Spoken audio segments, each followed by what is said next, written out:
सेना, रूस की सरकार और खुद प्रेसिडेंट पुतिन भी पिछले 64 दिनों से सिर्फ यूक्रेन से युद्ध जीतने की रणनीति बना रहे हैं। बैटल ग्राउंड भले ही यूक्रेन है, लेकिन रूस के लिए बड़ी चुनौती अमेरिका और नेटो देश। युद्ध की बुनियाद भी नेटो ही है, और अब जब रूस की सेना और प्रेसिडेंट इतने व्यस्त हैं, उस दौर में अचानक मोल्डोवा नाम की एंट्री हुई। छोटा सा देश आखिर इतना अहम क्यों हो गया? क्या है इस मोल्डोवा की मिस्ट्री? इस रिपोर्ट में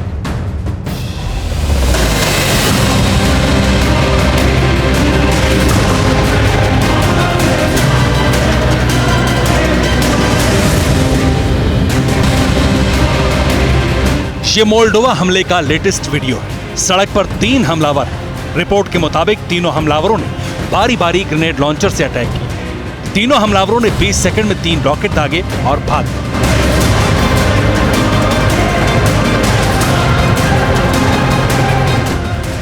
मोल्डोवा में तनाव कितना बढ़ गया, इसका सबूत ये तस्वीर है। ये रोमानिया की सेना है, वही रोमानिया जो नेटो का सदस्य है। ये सैनिक मोल्डोवा की मदद और सुरक्षा देने आए हैं। यूक्रेन के राष्ट्रपति ज़ेलेंस्की ने दावा किया था कि मोल्डोवा रूस का अगला टारगेट है। ज़ेलेंस्की के दावे के बाद ही मोल्डोवा में ड्रोन दिखे और वहां के राष्ट्रपति ने अब रूसी विमानों की घुसपैठ का भी आरोप लगाया। अब सवाल है, आखिर रूस ऐसा क्यों कर रहा है?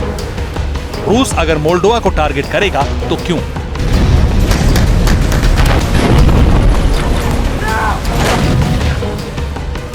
मोल्डोवा डोनेस्क, निकोलेव और ओडेसा से आगे ब्लैक सी के किनारे पर। यहां से रोमानिया और हंगेरी बेहद करीब। अब मोल्डोवा पर कब्जे से रूस को क्या फायदा होगा, यह समझना भी आपके लिए जरूरी है। मोल्डोवा पर कब्जे के बाद नेटो और रूस के बीच कोई देश नहीं रहेगा। रूस नेटो मेंबर रोमानिया के करीब पहुंच जाएगा। रूस यूक्रेन को ब्लैक सी से बिल्कुल अलग कर देगा। ब्लैक सी में रूस का दबदबा कायम होगा। यूरोप और एशिया में रूस का रसूख और बढ़ेगा। रूस की नेवी की ताकत कई गुना बढ़ जाएगी। दरअसल मोल्डोवा सोवियत संघ का हिस्सा रहा था। पुतिन की स्ट्रेटजी के पीछे इसका इतिहास भी बेहद अहम है। अगस्त 1991 में सोवियत संघ का पतन हुआ। मोल्डोवा ने इसके बाद स्वतंत्रता की घोषणा कर 1992 में मोल्डोवा संयुक्त राष्ट्र का सदस्य बना। मोल्डोवा पर पुतिन के लिए कब्जा बड़ी चुनौती नहीं है, क्योंकि इस देश की मिलिट्री पावर बेहद कमजोर है। मोल्डोवा के पास सिर्फ 19,000 सैनिक हैं। सक्रिय सैनिकों की संख्या केवल 6,000। मोल्डोवा के पास 3 एयरक्राफ्ट, एक भी फाइटर नहीं।